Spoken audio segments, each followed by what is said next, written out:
Salut à tous et bienvenue sur la chaîne Clem Fan de Ride Détente. J'espère que vous allez bien. Alors il se trouve que si vous suivez ma chaîne Fan de Ride, la chaîne principale, vous savez qu'il y a de ça quelques mois, quelques années, j'avais fait des reviews sur les chapitres de One Piece. Et je me suis dit, le chapitre 1000 est sorti, ça fait déjà on va dire 4-5 jours qu'il est sorti, mais moi j'étais en vacances de Noël, je viens de rentrer sur Toulouse, donc j'ai pas encore pu totalement on va dire, le découvrir. J'ai vu un petit peu vite fait, j'ai eu quelques infos, mais je ne l'ai pas vraiment lu en entier. Et donc voilà, je me suis dit, je vais faire ça sur la chaîne secondaire. En fait, à chaque fois qu'un chapitre va sortir, j'aurai une vidéo sur le chapitre de One Piece. Alors, avant, je faisais des reviews. C'était très long, il y en a qui le font beaucoup mieux sur YouTube. Vous les connaissez sans doute si vous aimez One Piece. Moi aussi, je les suis, tout ça, bien sûr. Ils sont 2 ou 3, il n'y a pas de souci. Et je me suis dit que j'allais faire des live réactions, c'est-à-dire que j'allais lire le chapitre quand il sort et donner mes impressions à chaud. Ça, vous me verrez quand je lis le chapitre de One Piece.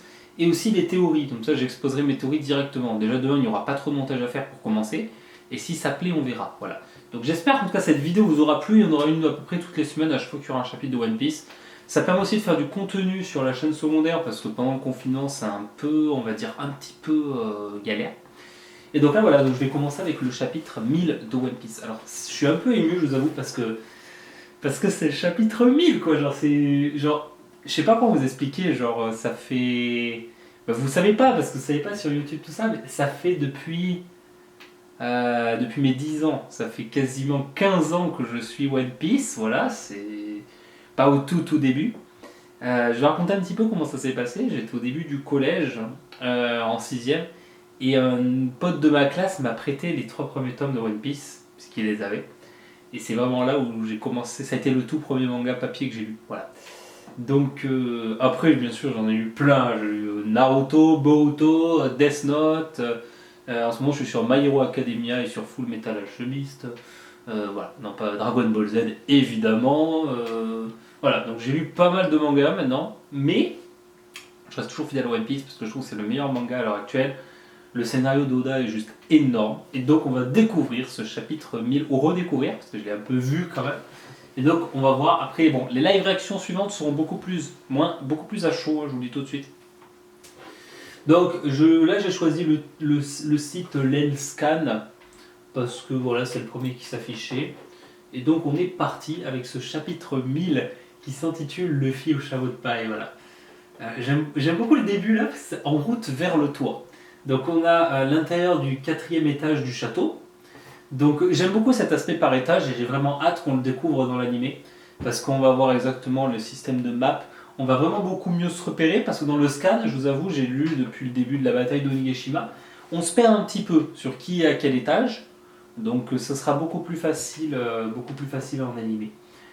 Donc on a un A de Luffy qui nous fait un petit Denis Brognard là, A, voilà.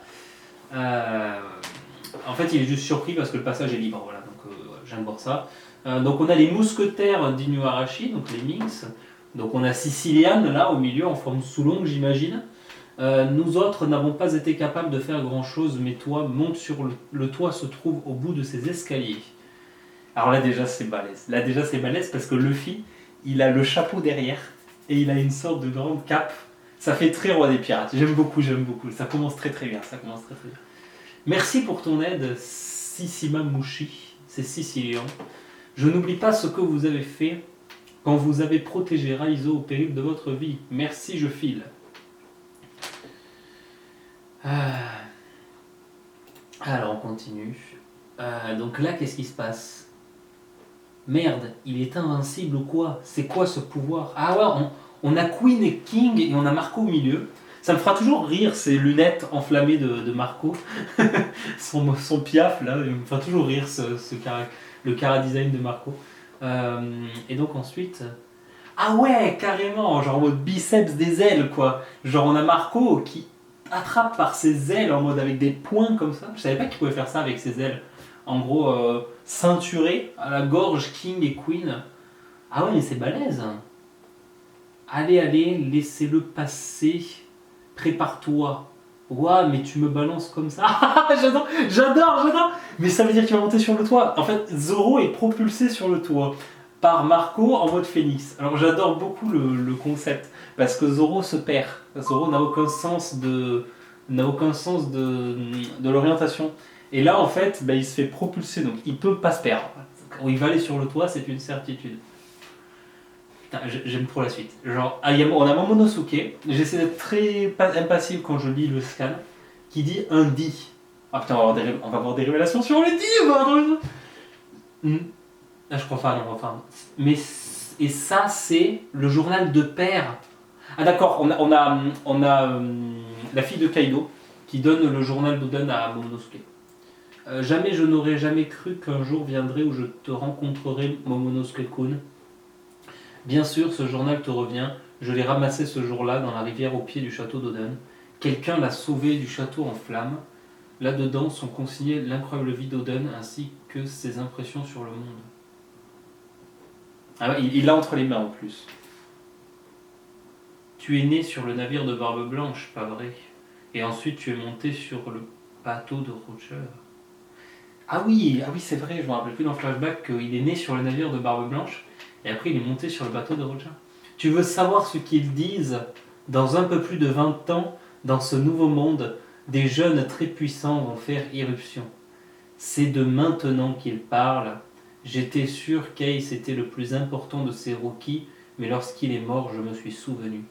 Oh, on voit Ace, on a un flashback. Zut, ma langue a fourché, j'aurais jamais dû dire ça. Oublie ce que tu viens d'entendre. Et surtout, je t'interdis de te moquer. Sabo et moi ne te le pardonnerions pas. Parce que c'est le grand rêve de notre petit frère. En gros, il lui a dit un truc. Elle était sur le cul, elle est sur le cul. Et il dit c'est le grand rêve de notre petit frère. Bon, c'est vrai que lorsque Luffy a lâché ça, nous aussi on a ri. Mais je ne laisserai personne d'autre se moquer, nous on veut y croire. Parce qu'il est vraiment sérieux quand il dit qu'il va le faire. Ace, qu'est-ce qui t'arrive? Moi, je n'ai pas l'intention de me moquer. Ce sont les paroles qu'a prononcées le roi des pirates. Ce sont les paroles qu'a prononcées le roi des pirates. Alors là, ça veut dire qu'il a dit quelque chose à Ace et à Sabo. Et elle l'a pris très très au sérieux. La question c'est qu'est-ce que c'est?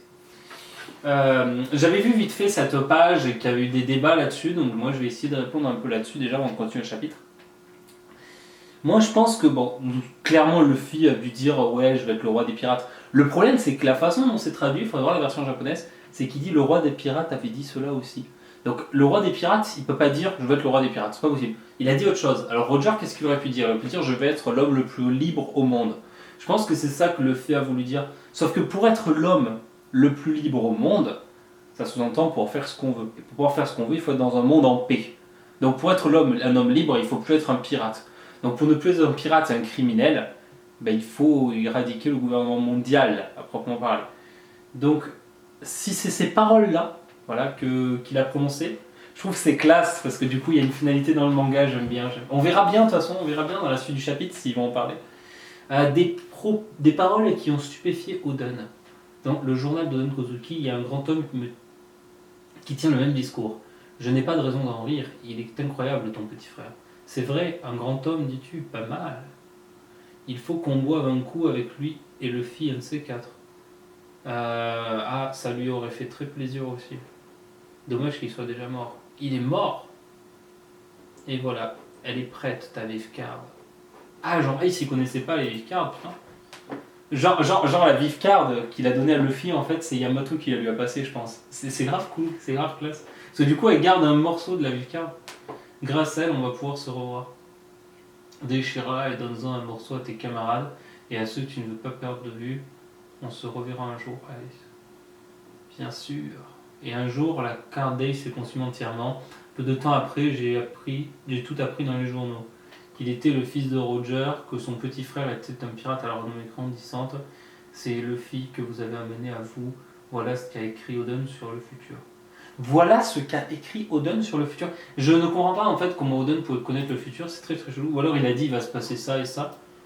Mais ça fait un peu trop théorie Maya, tu vois. Alors là on a Luffy qui écoute dans... Oh putain c'est balèze.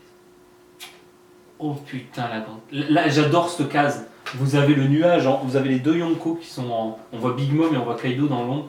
Et là, on a Luffy là. Voilà, on a les 3 katanas de Zoro. Là, on a l'eau. Et les 2 autres, c'est. Là, je crois que c'est Eustace Kid sur la gauche. Et là. C'est Killer, ouais. Et un de plus, vous êtes tous venus pour admirer mon combat. Ah, comment il se la pète trop, Kid. J'aime bien comment il est représenté dans le manga. Chapeau de paille, que des têtes que j'ai envie de prendre. Ah, la vieille. Ah, la vieille, là, putain. Oh putain, là c'est classe, là c'est classe.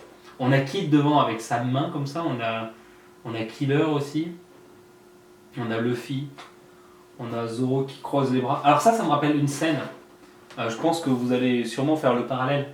C'est qu'ils sont arrivés tout en haut, je sais pas si vous vous rappelez, et il y a un arc justement où il y a le Giant Jack, donc c'est l'arc des Skypéiens, donc c'est l'arc île céleste. Quand Ener va se faire dézinguer à la fin, il y a une battle royale et il y avait 2 Chandia, Zoro, Luffy, enfin ils étaient 5 sur la fin, et on a Ener contre 5 personnes. Et là c'est pareil, on a les 2 Yonko contre 5. Donc j'imagine bien un ou 2 Yonko commencer à se faire latter vite fait, et Luffy qui va sauver un peu tout le monde et se faire aider sur la fin. On va voir si ça va se passer un peu comme Skypiea ou pas.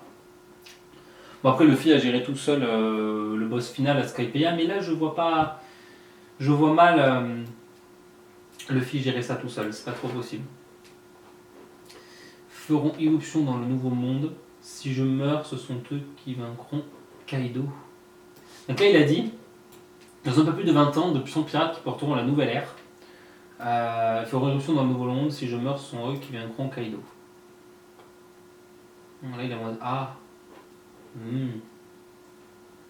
Liline, tu sais ce que ce gamin a dit qu'il viendrait devant moi?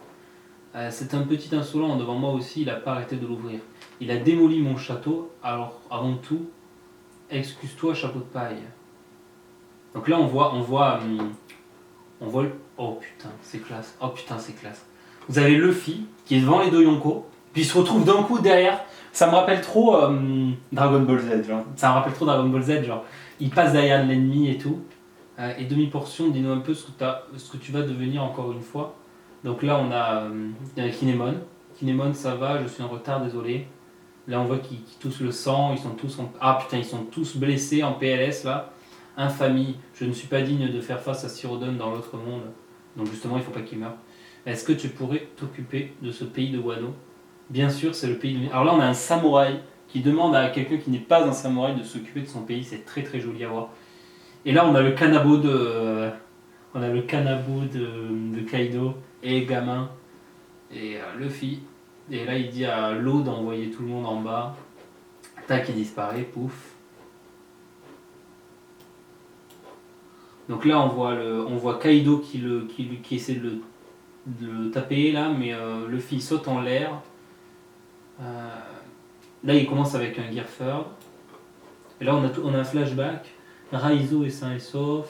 Jamais nous ne vendrons nos Nakama à l'ennemi. Je veux battre Kaido. Nous avons traversé le temps. Ah ouais, c'est tout un récap. On a la mort du Shimotsuki là. Vous étiez vivant, le feu de la rébellion est encore. Sirodon décéda en criminel dans la capitale des fleurs. Et là on voit Luffy, qu'est-ce qu'il fait? Oh putain, la patate qu'il met à Kaido. Et Red Rock. Alors cette image aussi elle avait fuité, donc je vais pas avoir une réaction de ouf. Littéralement pistolet infernal. Donc là on a Luffy qui fait un Red Rock. Donc en gros il utilise son Gear Third et apparemment il enflamme la tête de Kaido. C'est très très très bizarre. Il enflamme la tête de Kaido. Il y aura sûrement du haki de l'armement avancé, j'imagine. Et ouais, j'avais vu cette page. Hein. Et il y a Kaido qui dit qu'est-ce que tu. Il y a Big Mom qui dit Kaido, qu'est-ce que tu fous, te faire frapper et mettre au sol comme ça. Et là il dit je suis Monkey D. Luffy. On voit que Kaido il est quand même assez. Il est un peu à terre comme ça. Big Mom elle est en mode waouh comme ça. Et il fait je vous dépasserai et deviendrai le roi des pirates. Alors j'aime beaucoup l'analyse de ce passage. Je vais m'expliquer pourquoi et je vais revenir sur la traduction. Parce que j'en ai parlé avec quelqu'un. Il s'appelle Pistolet Infernal, le coup de Luffy. Il a été traduit. Et il y a clairement une référence avec le chapitre 1 de One Piece. C'est ça qui est beau. Parce que dans le chapitre 1, il détruit le roi des mers avec un jet pistol. Un Gomu Gomu no pistol. Donc pistolet. C'est le coup lambda de Luffy au début de l'œuvre. Et là, il utilise exactement ce même coup de base en amélioré pour niquer le poisson, puisqu'il a on a appris dans le chapitre d'avant qu'il a le fruit de la carpe, Kaido. Donc voilà, l'analogie est là, elle est très très belle. Donc le chapitre est très bien. Moi je m'attendais à des révélations sur le D ou à des révélations sur quelque chose, quoi, ou l'intervention de quelqu'un. Parce que normalement dans les gros chapitres, moi je m'attendais, honnêtement, à l'intervention de la flotte, d'une partie de la flotte de Luffy dans ce chapitre. Je pensais notamment aux géants, à Ajrudin, ou à la flotte de Ajrudin, parce que Big Mom le dit, elle n'a pas de géants dans sa famille. Et donc je trouvais que de faire venir les géants à Wano avec Big Mom, ça aurait été une forme d'emmerder un peu Big Mom. Donc j'aimais bien l'idée, mais bon, ça s'est pas réalisé, c'est pas grave. Mais le chapitre est très très bien quand même. J'ai très hâte de lire le 1001, ça fait bizarre d'avoir des chapitres à Kashif maintenant. Le prochain, je le ferai totalement en live, je découvrirai le chapitre avec vous. En tout cas, j'espère que cette vidéo, elle vous aura plu. La prochaine fois, on lira le prochain. Je vais la mettre en ligne tout de suite, la vidéo. Et moi, je vous dis à très bientôt. Et voilà, on passe un cap. Et j'espère que Luffy va battre Kaido. Et qu'on va voir de nouveaux power-up sur tous ces supernovas. Et j'ai hâte de voir le combat entre King et Marco. Et j'imagine que Queen va affronter Sanji. Mais j'espère aussi le développement de Sanji. On verra ça dans les prochains chapitres. Et voilà, donc je pense qu'après ce chapitre-là, le prochain, on va revenir sur les Mugiwara pour directement voir un petit peu les combats, parce qu'il faut que ça s'amorce. Je pense 2 chapitres sur les Mugiwara, sur les membres de l'équipage, et on reviendra sur un chapitre où cette fois-ci Luffy expliquera un petit peu ce qu'il a fait, il montrera un autre panel d'attaque. Quoique en général, quand on a un power-up, on a d'autres panels d'attaque derrière, donc à voir vraiment ce que le prochain chapitre nous réserve, et j'ai vraiment hâte de le lire et avec vous. Et moi je vous dis à bientôt, allez, ciao!